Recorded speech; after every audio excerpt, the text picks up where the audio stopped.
Assalamualaikum. Waalaikumsalam warahmatullahi wabarakatuh. Bagaimana kabarnya anak?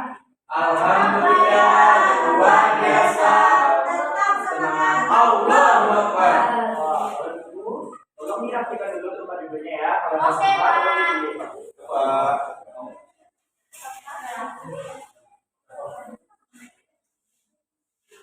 Apakah sudah rapi? Dah. Tolong kepada adik kelasnya siapa? Halo, Pak. Ayo. Saya tolong bantu doanya. Saya Rayo, Febri, Pak. Baiklah, untuk mengawali mata pelajaran kita pada siang hari ini, alangkah baiknya kita membaca doa menurut kepercayaan agama dan masing-masing. Doa mulai.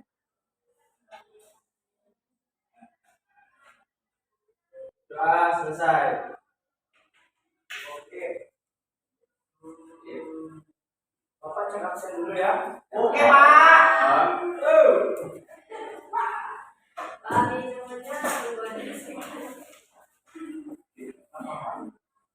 Dari mana saja? Jangan, Pak. Coba ada Pak. Zubaida, Pak. Berlian, Ayo, Pak. Yosi, Ayo, Pak. Tantri, Farhan, Iza, Hadir, Pak. Bulan, Hadir, Pak. Iliani, Agita, Irin, ya. Pak. Dan Anastasia. Pak. Namanya kan kelihatan? Iya. Kiri mantap Pak. Kiri mantap Pak. Kiri mantap Pak. Oh, Pak nggak punya mantan ya? Iya. Dan Ayo, Bila. Farhan, Akan ini, Pak. oke. Ada yang tahu tentang materi kita minggu ini? Tahu. Oke. Dibalik oke dan sih. Materi kita ini adalah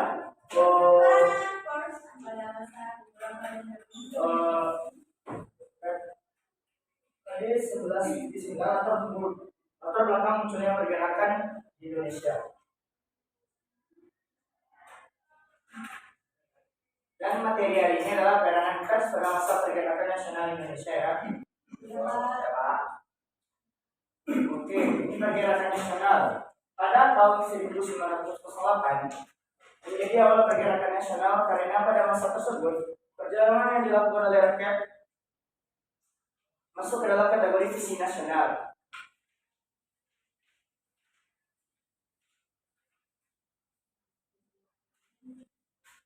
Setelah pergerakan nasional juga digunakan untuk menggambarkan proses perjuangan bangsa Indonesia dalam masa pertarungan kemerdekaan.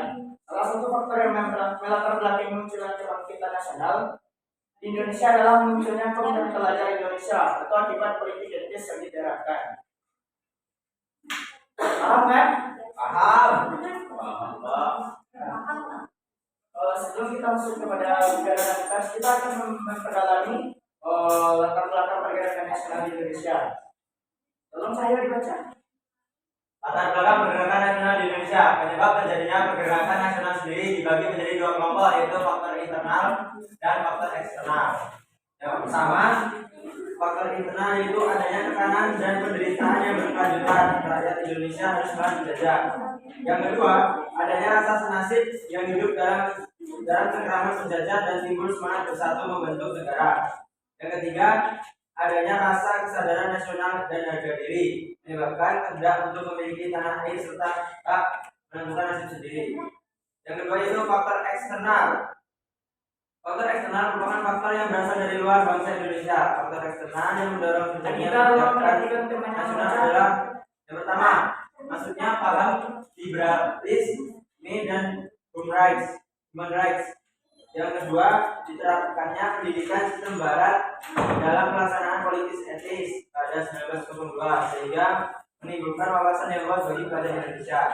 Yang ketiga, kemenangan Jepang terhadap Rusia tahun 1945 yang membangkitkan rasa percaya diri bagi rakyat Indonesia Afrika dan bangkit menahan penjajah. Yang keempat, gerakan Turki Muda pada 1896 sampai 1918 yang bertujuan untuk menanamkan dan mengembangkan nasionalisme Turki. Yang kelima, gerakan pan-Islamisme yang ditumbuhkan oleh Jamaluddin Al-Afghani yang mematahkan dan melenyapkan imperialisme Barat. Dan yang terakhir, pergerakan nasional di Asia seperti gerakan nasionalisme di India, Tiongkok, dan Filipina. Oke, terima kasih Cahyo. Apakah ada yang sudah mengerti kan? Sampai yang oleh saudara Cahyo? Ya, Ya, ya, bahan tolong lampunya kok tidak rapi ya? Pak Mina kan? Bukan Bapak Menina, tapi kelihatan kayak kerja anak sekolah. Kalau tidak kan ya, sekarang besok kita mau ujian, ya Pak. Oke, itu adalah latar belakang awalnya pergerakan nasional di Indonesia. Pada masa pergerakan nasional di Indonesia ditandai juga dengan berdirinya organisasi-organisasi pergerakan nasional. Dan masa pergerakan nasional ini dibagi menjadi dua tahapan, yaitu pada masa pembentukan yang berjalan pada tahun 1908 sampai tahun 1920. Yang berdiri organisasi yang berdiri pada saat itu yaitu Budi Utomo, Syarikat Islam, dan Inggris Party. Masa kedua yaitu masa radikal dan non koperasi yang berlangsung pada tahun 1920 sampai 1931. Yaitu pada masa ini berdiri organisasi Perhimpunan Indonesia, Partai Komunis Indonesia, Partai Nasional Indonesia, Partindo, PNI Baru atau Gerindo.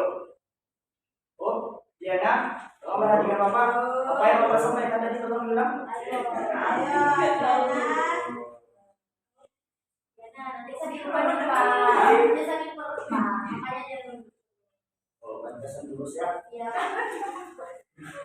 Bapak kan yang ngebuat. Oke, kalau tidak. Nah, di sini kita akan sebelum kita masuk ke peranan pers, kita harus tahu dulu apa itu pers. Itu siapa Pak? Oh, ini adalah tokoh pendiri pers. Itu namanya Tirto Adi Soejo. Surjo ya. Orang mana Pak? Orang Jawa. Tuliskan Jawanya di mana Pak? Jawa kan luas Pak. Nah, nanti Jawa untuk kedua, kalian Pak. ya. Terus untuk kalian untuk mengetahui ya. Iya Pak, ke atas Pak. Ya, orang dulu. Apa itu pers? Pers adalah kata yang sering kita dengar sehari-hari yang erat kaitannya dengan media massa, dunia jurnalistik dan berita. Pers berasal dari bahasa Latin yang berarti cetak, yang mana media massa yang awal muncul dibuat dengan cara dicetak atau melalui teknik percetakan. Pers sendiri berarti sebuah lembaga atau badan yang mencari informasi dalam masyarakat dan memberikannya sebagai berita dalam berbagai bentuk, baik secara tercetak atau rekaman suara dan gambar. Nah, seperti yang kalian tanyakan tadi, ini adalah salah satu tokoh Bumi Putra yang pahamkan pentingnya pers dalam menyuarakan suara rakyat Bumi Putra terhadap kebijakan politik kolonial Hindia Belanda. Pak, apakah dia bergerak sendiri atau ada? Tidak, ada beberapa tokoh, tapi ini yang Bapak ambil ini salah satu ya. Iya, iya. Gagasan Tirto mengenai pers tersebut kemudian mengawali tokoh-tokoh para pejuang pergerakan nasional lainnya ya. Oke, kita lanjut. Nah, di sini ada peranan pers pada masa pergerakan nasional. Tolong mulai dibaca.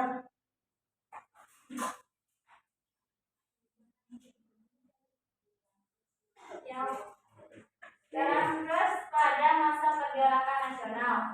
Yang pertama, menguatkan semangat juang rakyat Indonesia. Pers memiliki peranan yang sangat besar dalam membangkitkan dan menguatkan semangat juang rakyat Indonesia, baik ketika meraih kemerdekaan hingga mempertahankan kemerdekaan tersebut.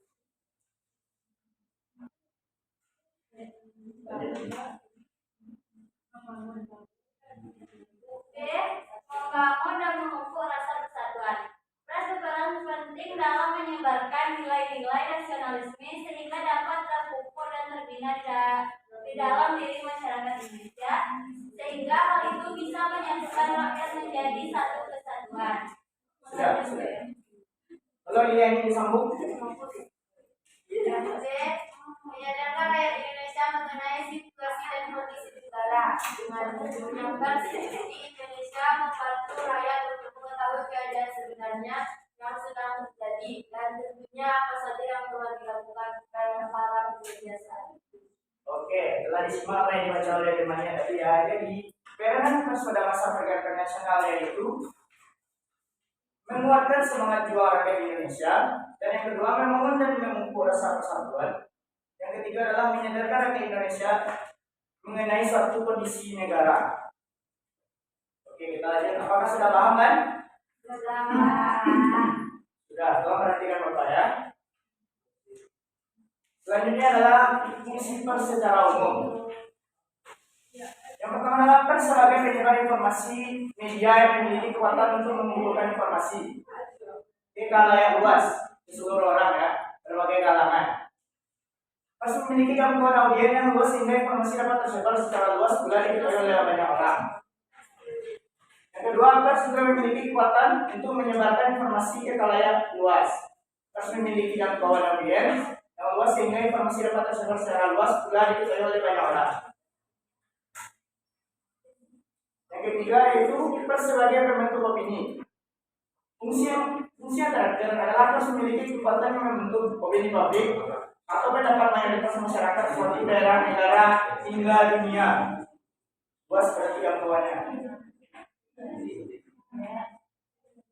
Pers memiliki kredibilitas yang membuatnya dipandang terpercaya oleh para audiens, sehingga apa yang disampaikan oleh pers dianggap sebagai suatu kebenaran. Jadi apapun berita yang disampaikan pers adalah suatu kebenaran peristiwa yang berjalan sesuai dengan fakta ya. Apa yang diulas dan diangkat oleh pers dianggap oleh masyarakat luas sebagai sesuatu yang memang harus diketahui dan cukup penting menjadi konten publik. Contohnya, Merdeka Indonesia kan disampaikan oleh media. Iya, belum kan? Oke, ada yang sudah paham dengan materi tadi? Tolong semangatnya. Paham kan?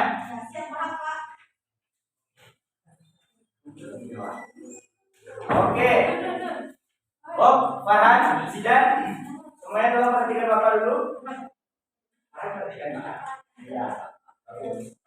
Di sini Bapak akan membentuk tiga kelompok ya. Jadi kalian berhitung dari 1 sampai 3. Mulai dari Cahyo 1. 2, Pak. 3. 2. Ya. 1. Jadi Kita. bisa 1, 2, 3. tolong dibagi dua kelompok. Di sini kelompok 1. Ayo udah 3, 2 di tengah, 1 di sini. Tolong. Gak apa-apa, biar kamu berat badannya turun ya. Bapak ini terlihat senang. Dirapikan. Ya, ada kelompok 3 tadi ya. Tolong dibagi dulu ya kelompok. Ini kelompok berapa? 1, 2.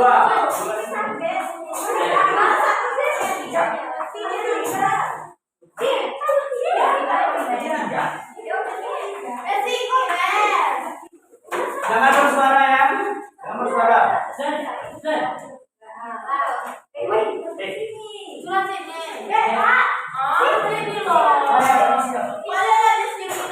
Siapa?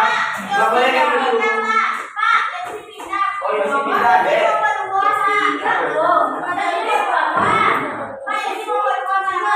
Masih kalau dulu di kelompoknya, gak boleh kita diskriminasi terhadap teman.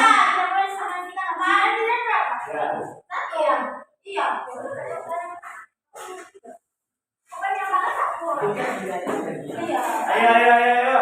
Jangan bersuara ya. semuanya. Apa? Wah. Cuma kita yang udah loh, Pak. Aku tidak ada ya. Ramai lagi. Mari mana mari Pak, mari Pak. Mari lagi berdiskusi. Febri, gimana kamu ya? Tiga, tiga.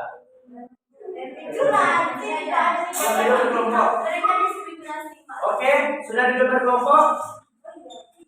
Halo, tidak Pak? Masa ya nggak semangat belajar sama bapak? Sudah Bapak. Nah itu. Suara kamu. Ayo gitu Pak. Caranya tolong ya saya. Kenali kan? Oke, perhatikan ke bapak ya. Ya Pak. Jadi bapak akan tiga kelompok dan tiga materi yang dibahasnya. Kelompok pertama yaitu, tolong dicatat kelompok pertama. Jelaskan latar belakang munculnya pergerakan kebangsaan Indonesia. Tolong dicatat. Biasanya tulisnya.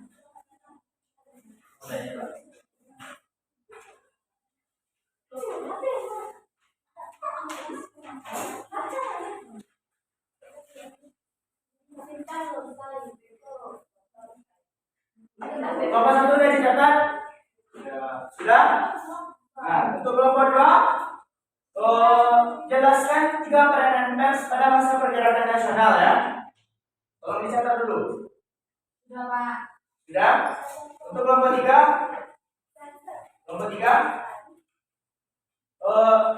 dicatat jelaskan tiga fungsi pers secara umum. Nah, oke, Bapak memberi waktu sekitar 6 menit. Baik, Pak. Tolong dikerjakan ya. Dan jangan ada suara. Oke.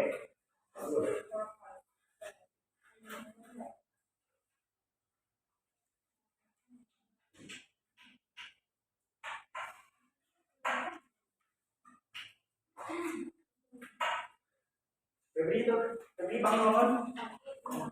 Sakit. Bapak tidak izin aja. Kalau sakit jangan dipaksakan ya ke sekolah. Ya.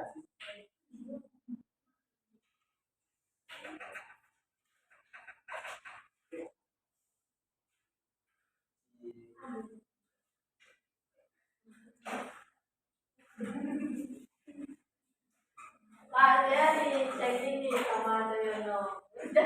Mana ada namanya saya Cahyo. Itu bakunya tuh enggak saya kelompok. Punya tuh kayak ini.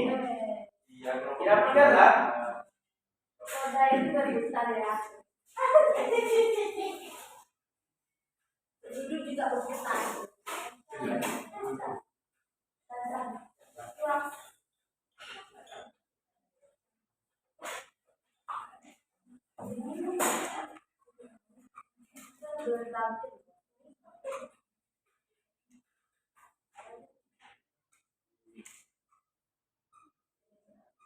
Sudah Bapak jelaskan tadi tentang materinya. Dapat. Saya nggak dapat. Dapat.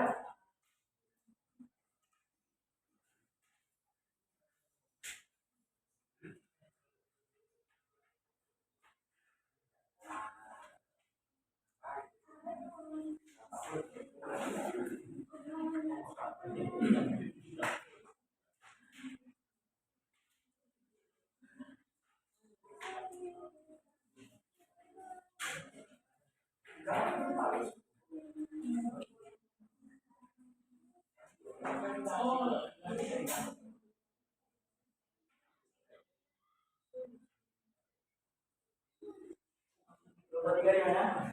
Sudah dapat Pak. Sudah? Itu saja. Oh iya. Terus. Nanti lagi ya. Nomor 2. Satu. Bapak. Nomor 2 yang mana jawabannya? Sudah? Yakin sudah? Oke, apakah sudah dapat jawabannya? Dapat bisa Pak? Sudah. Nomor 1 sudah? Sudah Pak, sudah. Nah. Halo? sama dulu ya. Tolong dikirim masing-masing yang memancarkan presentasi ke depan. Satu orang saja, perwakilan kelompok ya. Ya, Pak. Nah, siapa perwakilan kelompok satu? Ayo. Silakan ke depan. Kasih Pak. Ya. Baiklah, saya perwakilan dari kelompok 1 ingin menjelaskan tentang materi latar belakang munculnya pergerakan kebangsaan di Indonesia. Latar belakang munculnya pergerakan nasional di Indonesia terbagi menjadi dua kategori, yaitu ada yang disebabkan karena faktor dari dalam, ada yang dari luar. Salah satu faktor dari dalam yaitu penduduk Indonesia mengetahui bahwa semua penduduk mengalami penderitaan yang sama yang diakibatkan oleh penjajahan dan komunikasi antar pulau yang semakin baik. Faktor dari luar yang mempengaruhi terbentuknya pergerakan nasional yaitu munculnya paham-paham baru ke Indonesia seperti paham liberalisme, paham nasionalisme, paham sosialisme, paham demokrasi, dan paham komunisme. Adanya kemenangan Jepang atas Rusia, pengaruh yang disebabkan oleh pergerakan nasional dari negara tetangga. Oke, itu jawaban dari kelompok 1. Apakah kelompok 2 atau kelompok 3 yang ingin menambahkan jawaban atau menanyakan jawaban tersebut? Ya. Oke, kita lanjut kepada kelompok 2. Kelompok 2.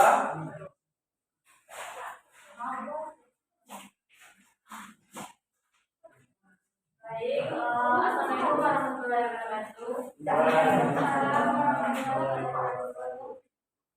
Saya perwakilan dari kelompok 2 atau yang kesempatan untuk diskusi kali, yaitu menjelaskan peranan pers pada masa pergerakan nasional. Peranan pers pada masa pergerakan nasional adalah sebagai sarana dalam perjuangan dan mengembangkan gerakan emansipasi, perlawanan dan pergerakan nasional. Adapun pada masa pergerakan nasional, pers memiliki peranan sangat besar dalam membangkitkan dan menguatkan semangat juang rakyat Indonesia. Kala itu berfungsi untuk menyebarkan informasi sekaligus meraih kemerdekaan Indonesia di tangan penjajah. Itulah dari saya. Terima kasih kepada Yosi. Bagaimana kelompok 1, Cahyo?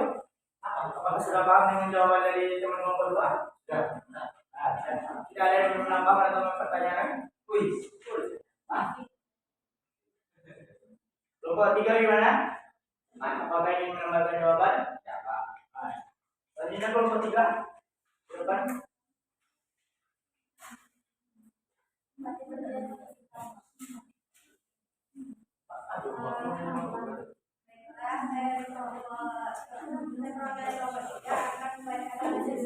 Yang mana dilakukan 3 fungsi pers secara umum. Yang pertama yaitu pers sebagai penyebar informasi. Sebagai media yang memiliki kekuatan untuk mengumpulkan informasi, pers juga memiliki kekuatan untuk menyebarkan informasi ke khalayak luas. Yang kedua, pers sebagai sarana komunikasi massa.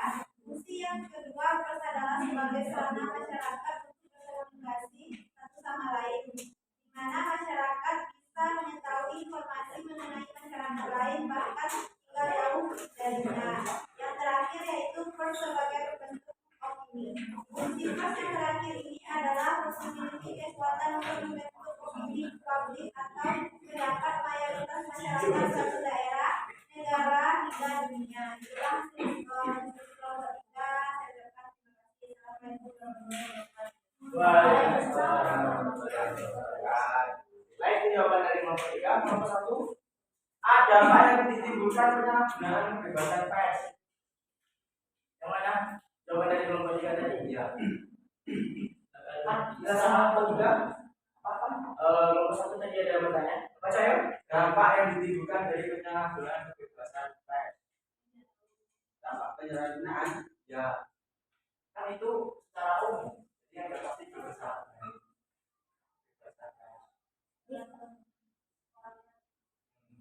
Yang kalau dampak yang negatifnya itu contohnya hoax, banyak hoax itu kita sama tahu kan. Contohnya berita mungkin gedung internet terbakar, enak ya.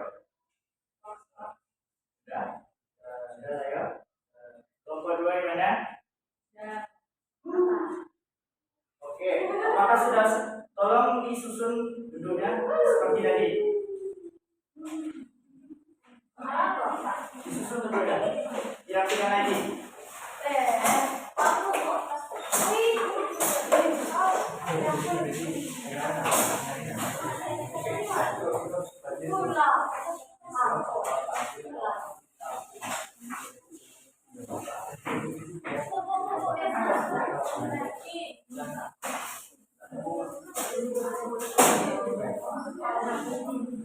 Apakah sudah?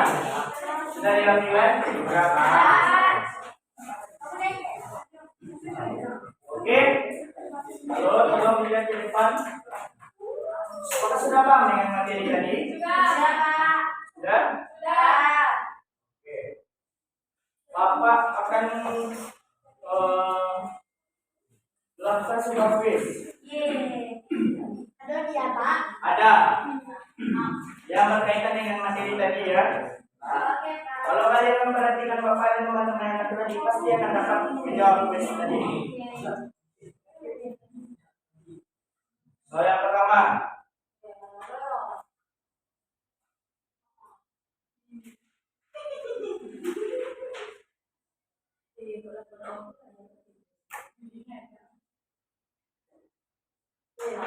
siapakah salah satu tokoh Bumi Putra?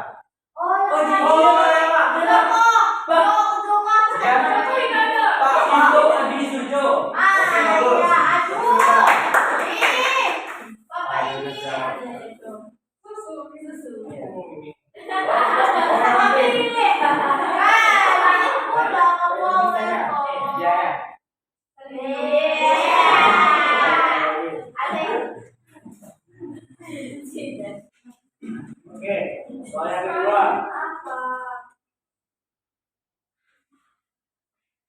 Apa saja organisasi yang ada pada masa pembentukan tahun 1908 sampai tahun 1920? Saya. Farhan. Saya Budi Utomo, Serikat Islam Industri Partis. Oke, bagus. Yang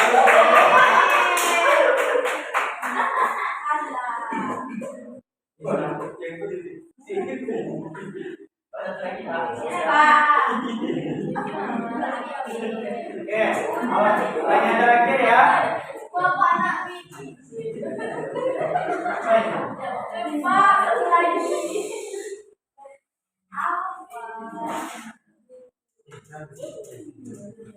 Oke, pertanyaan yang terakhir ya. Siapa yang memperhatikan Bapak tadi pasti akan bisa menjawabnya. Iya, Pak. Seperti ini. Jangan. Buya. Iya. Pada tahun berapakah? Pada tahun berapakah menjadi awal pergerakan nasional Indonesia?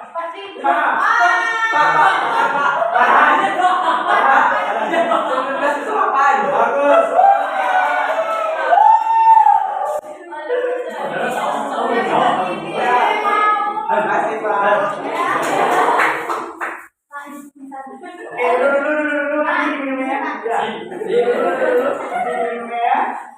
Oke. Kita sudah mempelajari tentang materi apa tadi?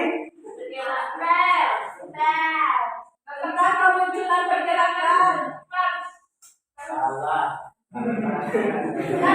Penanganan pers pada masa pergerakan nasional Indonesia. Tolong, siapa yang bisa menyimpulkan? Saya, Pak. Oke, saya. Yaitu tentang peranan pers pada masa pergerakan nasional yang dilatar belakangi oleh awal abad ke-20 menjadi periode penting bagi bangsa Indonesia, di mana Indonesia mengalami sebuah fase yang disebut kebangkitan nasional. Kemudian pers di Indonesia diawali pada tahun 1908 yang menjadi awal pergerakan nasional. Karena pada masa tersebut perjuangan dilakukan oleh rakyat masuk ke dalam kategori visi nasional. Adapun beberapa faktor, yaitu faktor internal dan faktor eksternal. Faktor internalnya adalah adanya tekanan penderitaan yang berkelanjutan dari rakyat Indonesia. Faktor eksternalnya adalah masuknya paham liberalisme dan human rights. Kemudian, adapun organisasi-organisasi yang terbentuk pada masa pers, yaitu pada tahun 1908 dan 1920, yaitu organisasinya Budi Utomo, Serikat Islam dan Dinas Interfaksi. Ya, terima kasih. Terima kasih kepada Cahyo. Beri aplaus dulu kepada Cahyo. Oke, untuk minggu depan kita akan ujian semester ya. Ini akan begitu. Ya. Tolong dihafal materi selama beberapa minggu kemarin ya. Baik, Pak. Oke, Bapak sudahi pembelajaran ini dengan wabillahi taufiq wal hidayah. Wassalamualaikum warahmatullahi wabarakatuh. Waalaikumsalam warahmatullahi wabarakatuh.